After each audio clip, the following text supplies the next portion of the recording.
ये कहानी सज्जाद की है। सज्जाद पाकिस्तान में रहता था और अपनी पढ़ाई मुकम्मल कर चुका था और अपने करियर को शुरू करने के लिए वो पाकिस्तान से बाहर जाना चाहता था। वहाँ जाकर ज़िंदगी में आगे बढ़ना चाहता था ताकि वो ज़्यादा पैसे कमा सके और एक अच्छा लाइफ़स्टाइल एन्जॉय कर सके।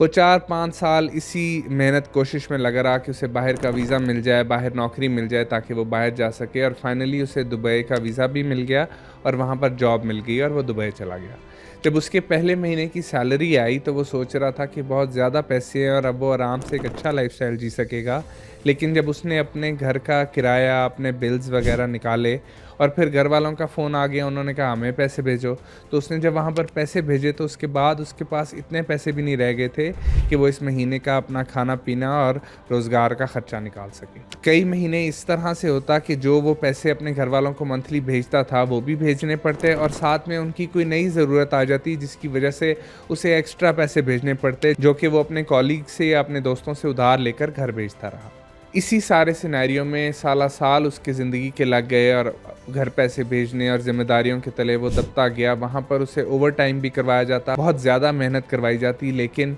उसके बावजूद भी वो कुछ नहीं कर पाया, अपना कुछ बना नहीं पाया, एक प्लॉट तक नहीं ले पाया,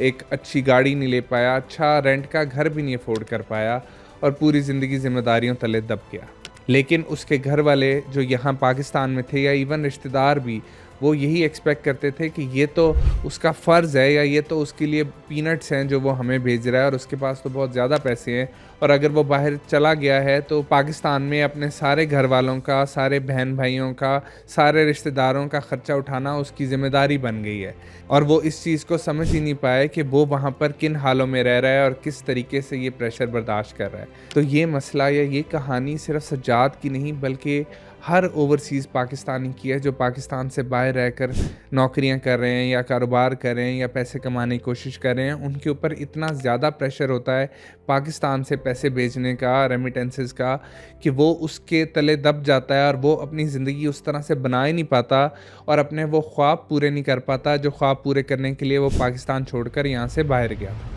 अब ये उसके साथ होता इसलिए है क्योंकि उसको एक गोल्ड माइन समझा जाता है। एक तो वो फैमिली मेंटेनेंस का उसके ऊपर ख़र्चा आता ही आता है, उसके बाद फिर जो भी लग्ज़री लाइफ़स्टाइल जो उसके घर वाले यहाँ पर एंजॉय करना चाहते हैं, जिसमें एक्सपेंसिव गाड़ियाँ हो गई, महंगे-महंगे कपड़े हो गए, बाहर के खाने हो गए, वो सब भी उसी के ही सर पर आता है। उसके बाद फिर वो उसको कंपेयर भी करते रहते हैं दूसरे रिलेटिव्स में से जिनका कोई बच्चा बाहर गया हो कि फ़लाना घर इतने पैसे भेजता है बाहर से तो ये इतने क्यों नहीं भेजता। या फिर उनको ऐसे लगता है कि अगर फ़लाना अपने घर 2 या 3 लाख रुपए माहाना भेज रहा है तो उनका बच्चा भी 2 या 3 लाख रुपए ही भेजे या इससे ज़्यादा भेजे कि शायद ये भी उतने ही पैसे ईज़िली भेज सकता है। जबकि वहाँ पर हर किसी के डायनामिक्स डिफरेंट होते हैं, तो उनको कंपेयर करने का तो कोई तुक ही नहीं बनता।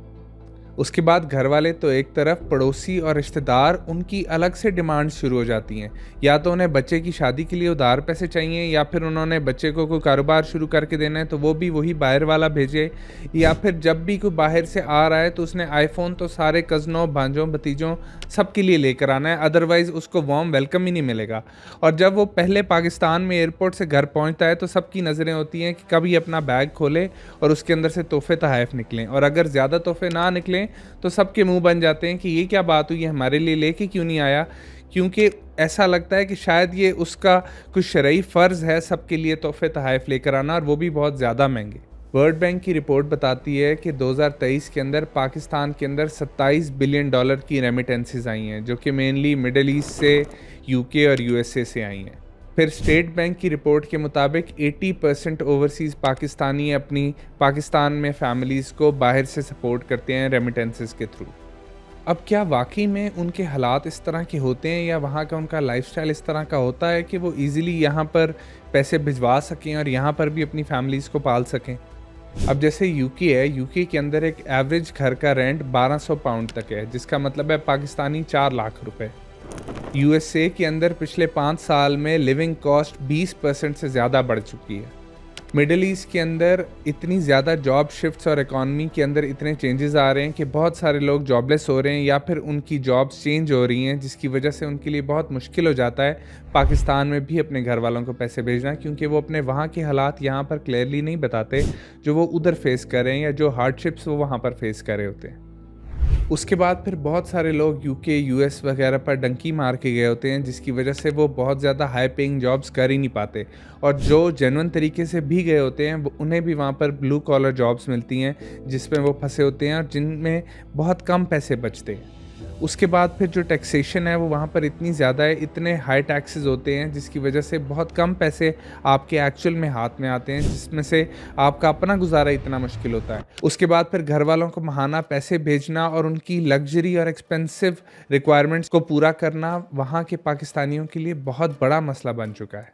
जिसकी वजह से वहाँ पर रहने वाले पाकिस्तानीज़ ना अपना घर बना पाते हैं, ना ही कोई अच्छी सेविंग्स कर पाते हैं,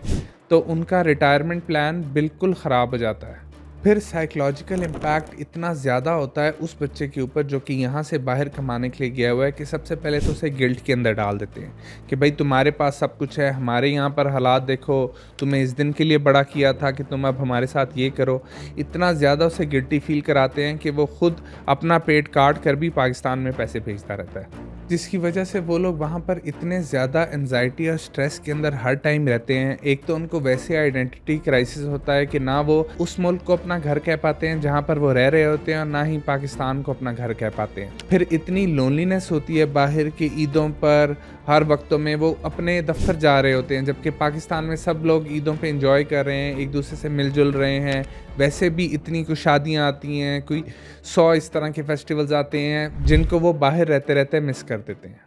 Pakistan institute of development economics की रिपोर्ट ये बताती है कि 65% ओवरसीज़ पाकिस्तानी इस स्ट्रेस में रहते हैं कि उन्होंने पाकिस्तान में पैसे भेजने हैं और वो किस तरीके से अरेंज करने हैं। फिर गल्फ़ लेबर मार्केट की रिपोर्ट है 2023 की, जो बताती है कि 50% पाकिस्तानी वर्कर्स की मेंटल हेल्थ बहुत ज़्यादा ख़राब हो गई है सिर्फ फाइनेंशियल बर्डन्स की वजह से। अब ये जो प्रॉब्लम है डिपेंडेंस का, ये हमारा एक कल्चरल प्रॉब्लम बन गया है कि हम इतने ज़्यादा डिपेंडेंट हो गए हैं रेमिटेंसेस के ऊपर कि हम सेल्फ सफिशिएंट होना ही नहीं चाहते। ये जो इजी मनी हमें मिल जाता है तो हम कहते हैं बस आराम से घर पे बैठो और खाओ। हम ऐसा क्यों नहीं करते कि वहाँ से जो पैसा आ रहा है उसको इस्तेमाल करके यहाँ पर कोई कारोबार शुरू करें या यहाँ पर अपनी कोई अर्निंग्स के बारे में सोचें, इंस्टेड ऑफ इसके कि पूरी ज़िंदगी वहाँ से ही हर महीने रेमिटेंस के पैसे आते रहें और उनके ऊपर यहाँ पर हम अपनी ज़िंदगी गुजारते रहें। अब जैसे इंडिया और बांग्लादेश ने रेमिटेंसेस के ऊपर अपनी रिलायंस इतनी ज़्यादा कम कर दी है और वो एजुकेशन, स्किल डेवलपमेंट और बिजनेस इन्वेस्टमेंट्स की तरफ जा रहे हैं।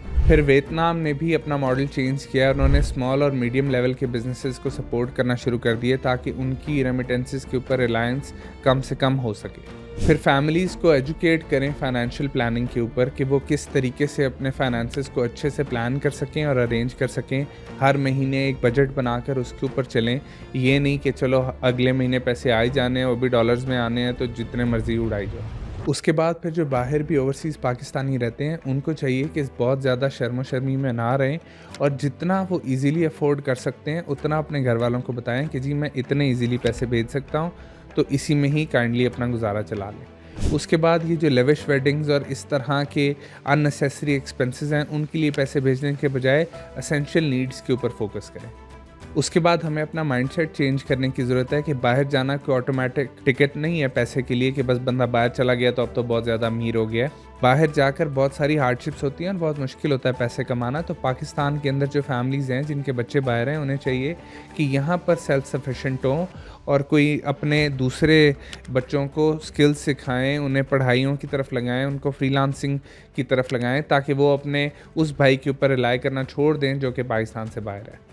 फिर हमारी गवर्नमेंट भी बैठ गई है कि बस सही है, बाहर से रेमिटेंसेस आ रही हैं, पैसे आ रहे हैं, इकॉनमी चल रही है तो बस ठीक है। उनको चाहिए कि लोगों को एंटरप्रेन्योरशिप की तरफ लेकर आएँ, बिजनेसेस खोल के दें, उन्हें सपोर्ट करें इस पूरे प्रोसेस के अंदर ताकि हमारी रिलायंस रेमिटेंसेस के ऊपर बहुत कम हो जाए और हम as a nation self sufficient हो सकें। तो जब भी कोई बच्चा यहाँ से पाकिस्तान से बाहर जाता है तो वो सिर्फ अपनी फैमिलीज़ की ज़िंदगी बेहतर करने के लिए बाहर नहीं जा रहा होता, बल्कि अपनी ज़िंदगी भी बेहतर करने बाहर जा रहा होता है। तो जब आप उसको इतना ज़्यादा ओवरबर्डन कर देंगे, उसके ऊपर इतने ज़्यादा ख़र्चों का बोझ डाल देंगे तो वो अपनी ज़िंदगी कभी भी नहीं बना पाएगा। तो अब मेरे ख़्याल में हाई टाइम है कि हमें चाहिए हम उनकी ज़िंदगी बर्बाद करना या अजीरन करना छोड़ दें और उनको थोड़ा सा रिलैक्स कर दें और अपने ख़र्चों, अपने मामलात के बारे में खुद से सोचना शुरू करें कि हम खुद किस तरीके से सेल्फ सफिशिएंट हो सकते हैं। और ये सेल्फ सफिशिएंसी जो है ये कोई वीकनेस नहीं है बल्कि एक स्ट्रेंथ है। तो इसलिए हमें चाहिए कि हम उनकी भी ज़िंदगी आसान बना दें और ख़ुद को भी पाकिस्तान में रहकर मजबूत कर दें, ताकि हमें किसी और के पैसे या किसी और की सपोर्ट की ज़रूरत बिल्कुल ना रहे।